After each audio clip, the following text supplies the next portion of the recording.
कार्यक्रम के पुण्यार्चक हैं साधु सेवा ट्रस्ट। सभी गुरु भक्तों का एक ही प्रण, साधु सेवा और समर्पण। इसी भाव एवं भावना के साथ कार्य कर रहा है साधु सेवा ट्रस्ट। हम जानते हैं हमारे गुरुओं ने हमें इतना सब कुछ दिया, परंतु हमने अपने गुरुओं के लिए क्या किया, ये सवाल जरूर उठता है। देश के कई ऐसे प्रांत हैं जहां पर दिगंबर मुनियों को विहार करने में बहुत कठिनाई आती है। चौके वाले न मिलने पर विहार के दौरान आहार की व्यवस्था भी नहीं बन पाती। कई गांव व शहर आज भी ऐसे हैं जहां साधु संतों के चातुर्मास नहीं हुए हैं। इन सब को देखते हुए श्री साधु सेवा ट्रस्ट का उदय हुआ, जिससे दिगंबर मुनियों के आहार, विहार, प्रवास आदि की व्यवस्था को सुचारू रूप से बनाया जा सके, जिसके माध्यम से हमारा समाज, धर्म, संस्कृति सब सुरक्षित रह सकते हैं। क्यों न हम भी अपनी चंचला लक्ष्मी का सदुपयोग करें एवं अपने सच्चे गुरुओं की रक्षार्थ हेतु आगे आएं। योजना: परम संरक्षक 1,11,111 रुपए, वरिष्ठ संरक्षक 51,151 रुपए, संरक्षक 31,131 रुपए, आजीवन सदस्य 21,121 रुपए, सदस्य 11,111 रुपए, आजीवन मासिक दान दातार 500 रुपए। खाता विवरण: account name VVSP Sadhu Seva trust, bank name HDFC bank limited, account number 50200073358170, IFSC code HDFC 0001273, trust PAN card AADTV 8567E, mail ID vvspsadhusevatrust@gmail.com।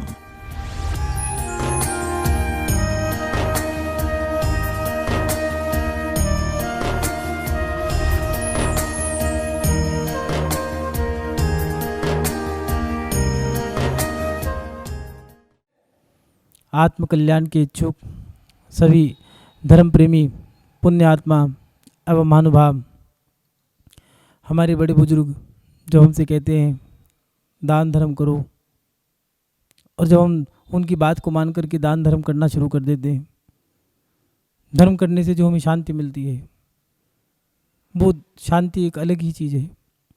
और दान करने से जो हमें सुख प्राप्त होता है, वो दान जब हम देते हैं बड़ा अच्छा लगता है। और दान देने के बाद जो मन को तृप्ति होती है वो एक अलग ही आनंद है, एक अनुभूति अलग ही अनुभूति है। दान देकर जीव अपने आप को धन्य मानते हैं और अच्छी गति को प्राप्त करने की इच्छा भी रखते हैं। और ऐसा नहीं है दान देने के बाद लोगों को अच्छी गति भी प्राप्त हुई है, दान दे करके भोग सामग्री भी मिली है। इतिहास साक्षी है, जिन्होंने दान दिया है, दान दे करके उन्होंने राजा, महाराजा, मंडलेश्वर और इसके साथ साथ चक्रवर्ती, तीर्थंकर, प्रकृति तक को बांधा है। जिन्होंने दान दिया है वो देव भी बने हैं, देव पर्याय को भी प्राप्त किया है, दान दे करके उत्तम उत्तम गति को भी प्राप्त किया है। और लोगों की जो मान्यता है कि दान दे करके सामग्री मिलेगी, ये बात सत्य है कि दान दे करके भगवान की पूजा करके हमें यश मिलता है और दान देने से हमें भोगों की सामग्री मिलती है।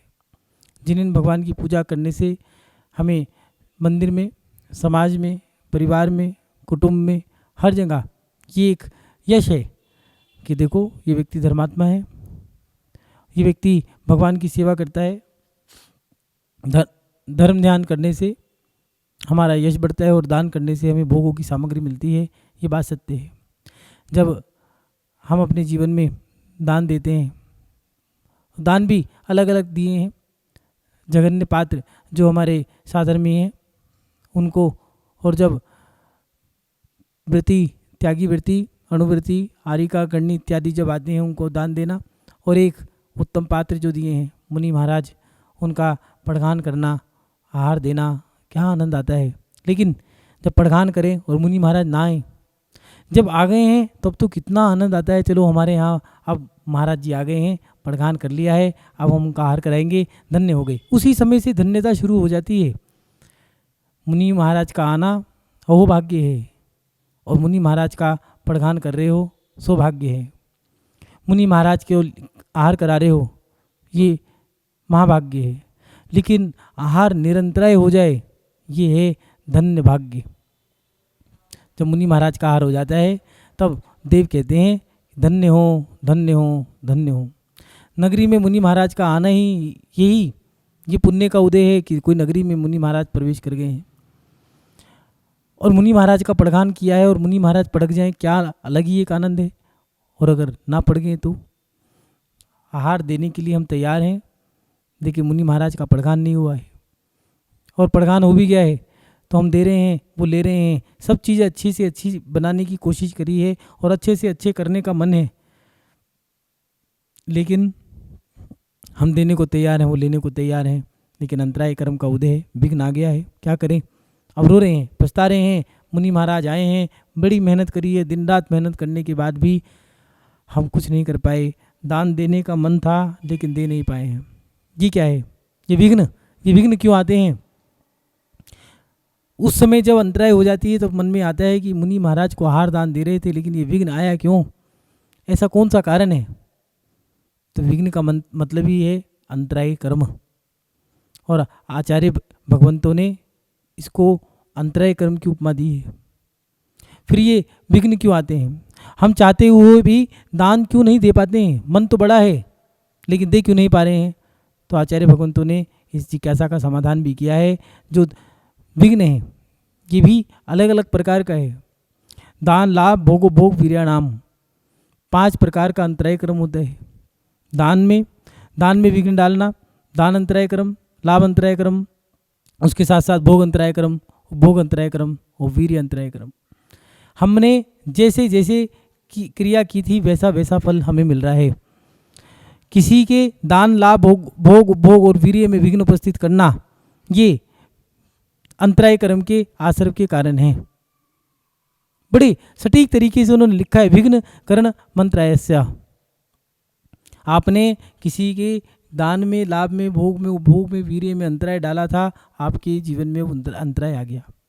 दान अंतराय क्या है समझे, किसी के जिसके उदय में वो जब कर्म उदय में आएगा तो जिसके उदय में दान देने की इच्छा हो रही है लेकिन दान नहीं दे पा रहे, ये क्या है, दान अंतराय कर्म का उदय है। अब दान के क्षेत्र बताए हैं। दान पहले समझ लें, 4 प्रकार का दान दिया है, आहार दान, औषध दान, अभय दान, ज्ञान दान।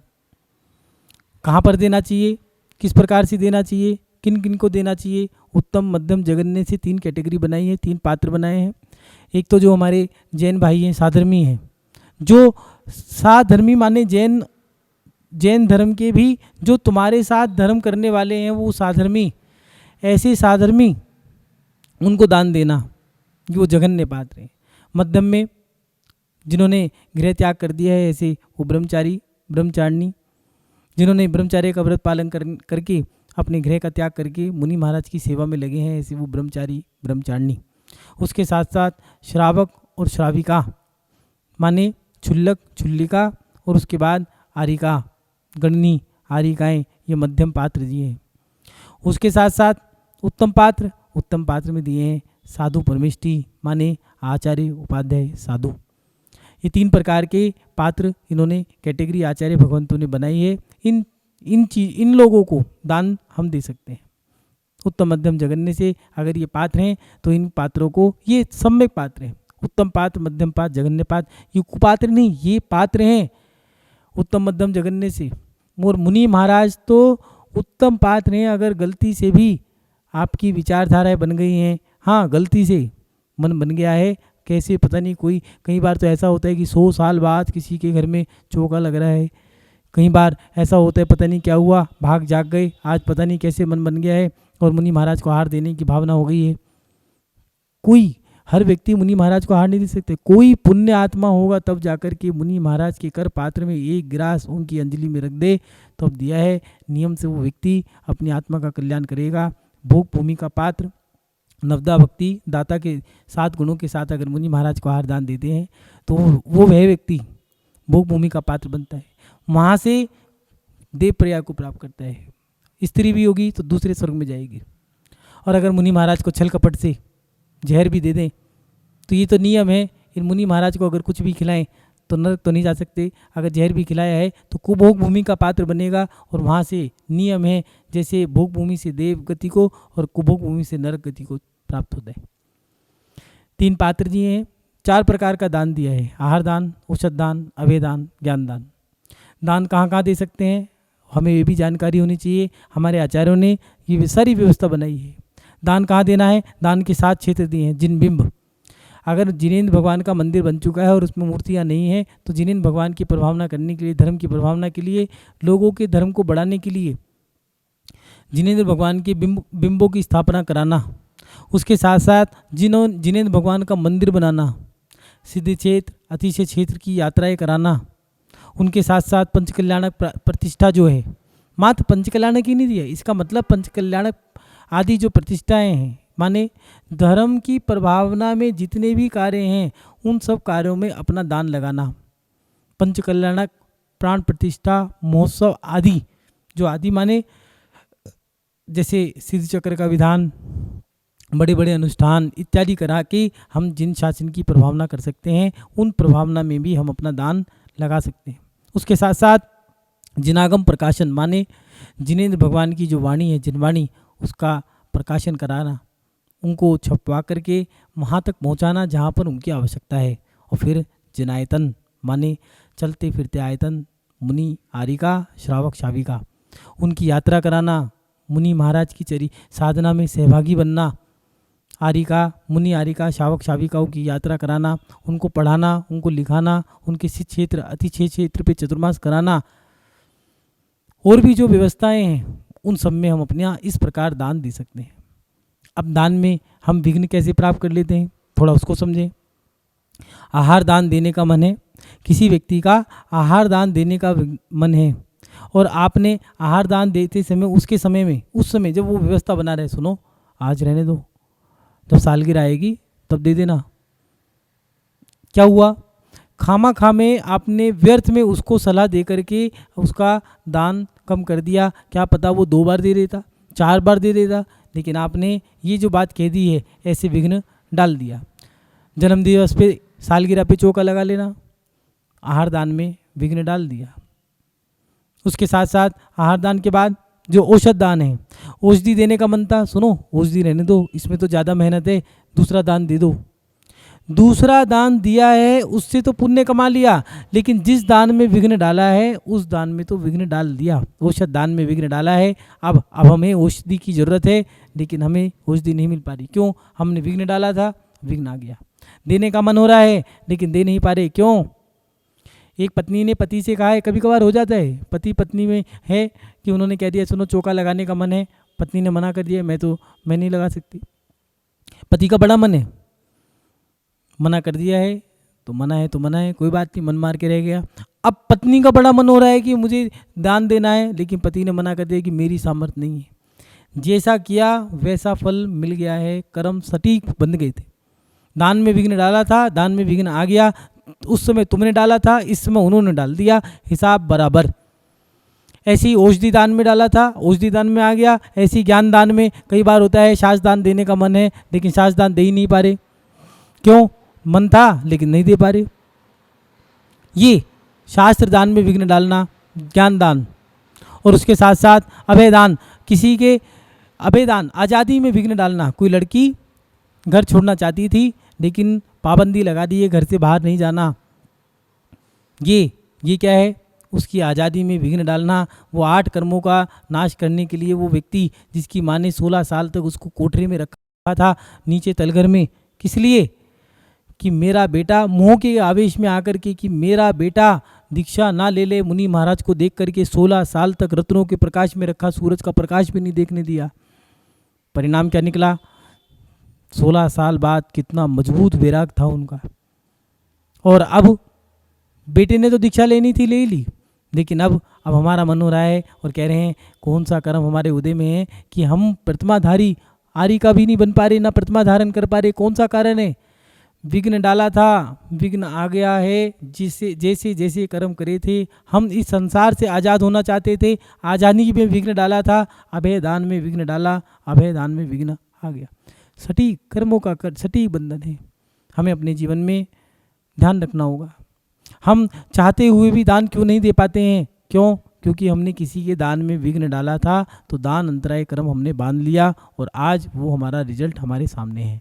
मुनि महाराज लेने को तैयार हैं, हाथ खोल के खड़े हैं, अंजलि बांध करके खड़े हैं और हाथ फैला रहे हैं कि दे दो, और हम देना चाहते हैं लेकिन दे नहीं पा रहे। बीच में बाल आ गया है, अंतराय हो गई है, जीव आ गया, अंतराय हो गई, चौके लगे थे और पता चला तभी फ़ोन आ गया किसी के जन्म हो गया है या किसी का मरण हो गया है, अशुद्धि में हो गए हैं, कर्म बंधा हुआ था, रिजल्ट हमारे सामने है। चंदन बाला को सेठानी ने बांध करके डाल दिया था और वो उस समय क्या चिंतन था उसका, आगे से बाल भी आगे से कटवाए थे, पीछे से नहीं, आगे से केशों का कटवा दिया है, सब फटे हुए कपड़े पहना करके, साड़ी, स्त्री के जीवन में वस्त्र भी फटे हुए मिले, उसका शील भी भंग हो रहा है, उसको शील भी बचाना है, केश भी आगे से मुड़ा दिए, उसकी कुरूपता, वो जो सुंदरता थी वो ख़त्म कर दिया, उस कुरूपता बना दिया, कुरूप बना दिया उसको। और ऐसी वो चंदन वाला कोठड़ी में पड़ी है, खाने को भोजन भी नहीं है। और जब सेठ जी ने उबली हुई उड़द और चने का पानी, दाल का पानी ला के दिया तो कहने लगे, बेटी तू तो ये पार ना कर, मैं उस लोहार को लेके आता हूँ। बीड़ियों को तुड़वा दिया है और वो चंदना क्या भावना भारी है, कोई मुनि महाराज आ जाएं, पहले उनको आहार दूं, पहले उनका पार ना कराऊं, फिर मैं पार ना करूं। और देखो 5 महीने 25 दिन बाद महावीर स्वामी तभी नगर की ओर प्रवेश कर रहे हैं। और संयोग देखो क्या है, जैसी ही बोलती है मन शुद्धि, वचन शुद्धि, काया शुद्धि, हे स्वामी नमोस्तु नमोस्तु, उतरो उतरो, तिष्ठो तिष्ठो, आहार जल शुद्ध है। वही महावीर स्वामी जो इसी भव से मोक्ष जाने हैं, तद्भव मोक्षगामी हैं, उनके यहाँ प्रधान हो गया है। और वह अतिशय है, पंचाचार्य हुए हैं कि वह कुरूपनी से सुरूपनी पुनः वही राजकुमारी सुंदर सी चंदन बाला बन गई है।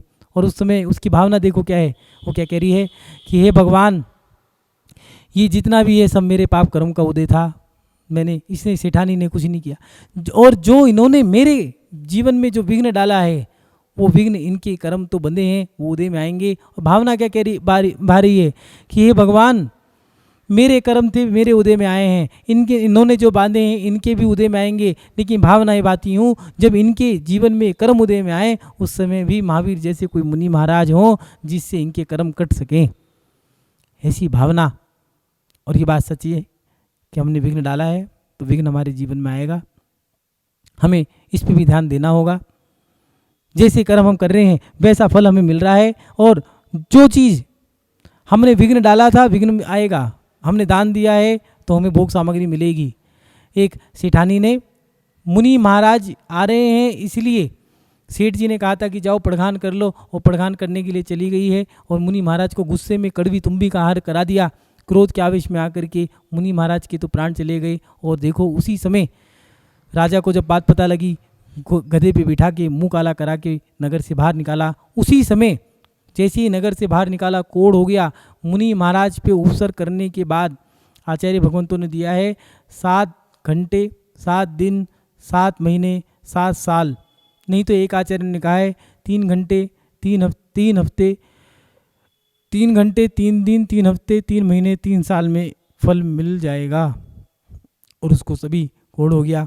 सारे नरकों में, 7 नरकों में भ्रमण किया, सारी योनियों में भ्रमण किया, और वही महिला मुनि महाराज के माध्यम से आशीर्वाद लेकर के व्रतों को धारण करने के बाद वही महिला जो आप जानते हो, हाँ, रोहिणी और अशोक, ये दोनों के दोनों बने। पूछ रहे हैं कि ऐसा कोई प्रभाव है कि मुनि महाराज को किसी ने मारा हो, तो कह रहे हैं हाँ, तुम्हारी पत्नी ने पूर्व में मुनि महाराज को कड़वी तुम्बी का आहार करा के, और तुमने मुनि महाराज को गर्दन पे वार करके दोनों ने मार दिया था। रोहिणी व्रत के प्रभाव से, मुनि महाराज की कृपा से दोनों के दोनों मुनि महाराज के वचनों का पालन करके आप दोनों अशोक और रोहिणी बने हैं, और कुछ बाद मोक्ष जाएंगे।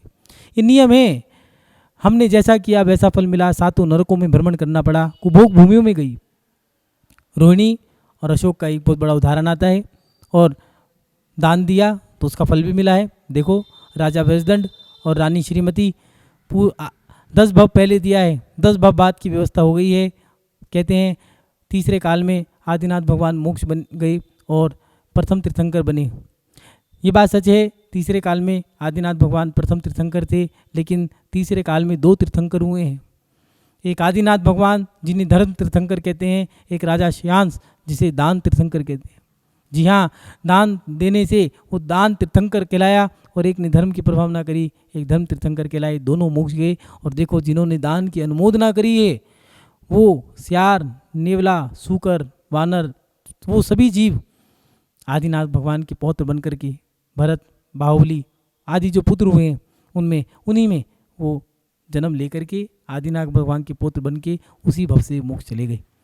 ये है हमारे जीवन में आहार दान का फल। जैसा हमने किया है वैसा फल हमें मिल रहा है। आहार दान में राजा बजदंड हुए हैं, आप जानते हैं। अभय दान में वो सूकर मुनि महाराज की रक्षा करते करते मर गया है। शेर और सूकर दोनों में वाद हुआ है, दोनों में युद्ध हो रहा है, दोनों के दोनों मर गए हैं। जो शेर है वो शेर स्वर्ग जा सकता है, लेकिन शेर मुनि महाराज को खाने के परिणाम थे, इसलिए नरक गया। और सूअर जैसा जीव, लोग कुत्तों के बच्चों को खिला लेते हैं, बिल्ली के बच्चों को खिला लेते हैं, लेकिन कभी आपने देखा नहीं होगा सूअर के बच्चों को खिलाते हुए। इतना गंदा प्राणी, इतना गंदा जीव। और वो सूअर भी जंगली सूअर था, वो भी मुनि महाराज की रक्षा करने से, अभय दान के माध्यम से देव पर्याय को प्राप्त करता है। ये है हमारे जीवन में दान का प्रभाव। औषध दान के माध्यम से देखो श्री कृष्ण जी ने तीर्थंकर प्रकृति का बंध बांध लिया। मुनि महाराज को रोग है, इसलिए प्रत्येक घर में औषधि बननी है, और औषधि बनने के लिए मुनि महाराज को औषधि देनी है। सभी घरों में बन गई है। पतासे में डाल करके मुनि महाराज को ये डलनी, ये औषधि चलेगी, लड्डू में डाल करके बनेगी। सभी घरों में मुनि महाराज की औषधि बन गई है, और औषधि दान के माध्यम से मुनि महाराज का स्वास्थ्य ठीक हो गया है, और इधर माँ तीर्थंकर प्रकृति बन गई है।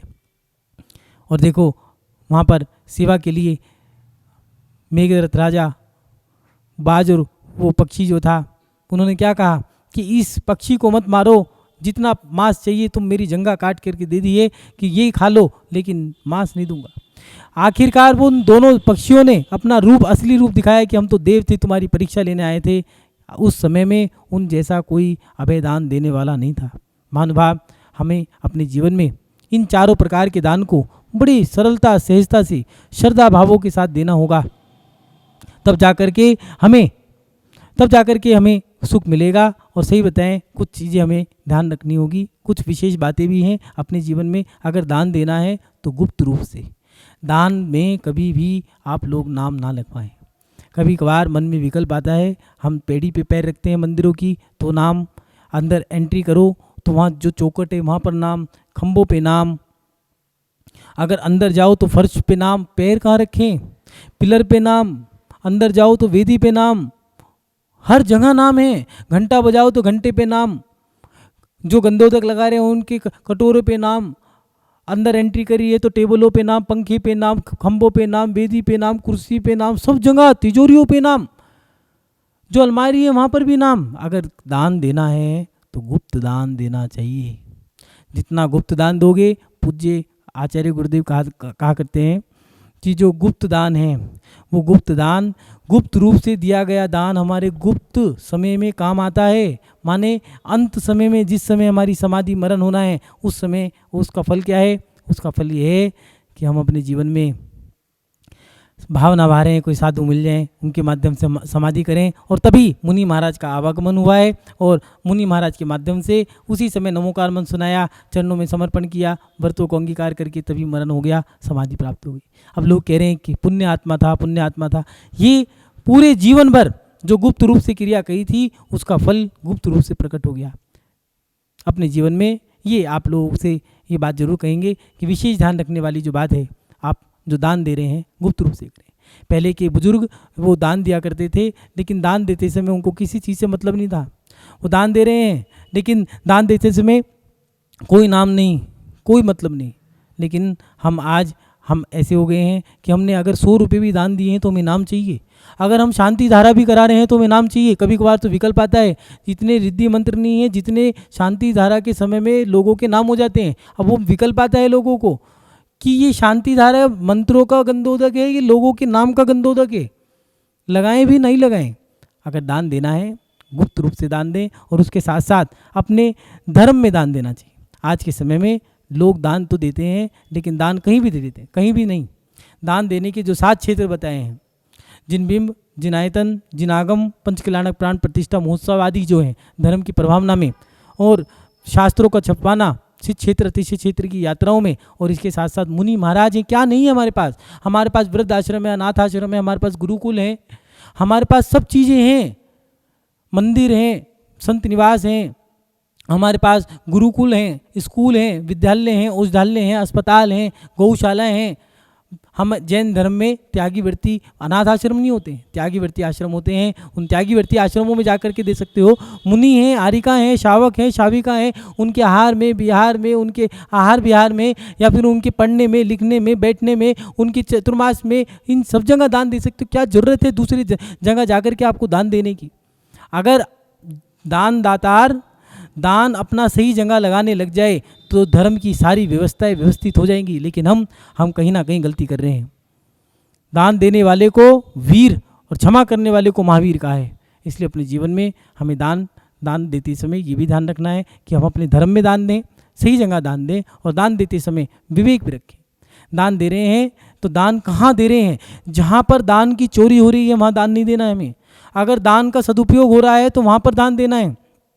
अगर दान का दुरुपयोग हो रहा है और अपने वहाँ पर दान दिया है तो आपको पूरा दोष लगेगा। वो दान अगर गलत जगह लग रहा है तो उस गलत जगह में कहाँ लगाए? उस दान की चोरी हो रही है, वो दान गलत जगह लग रहा है। जहाँ भी लगा है उसका 1/6 एकांश वो आपका वहाँ पर चला जाएगा।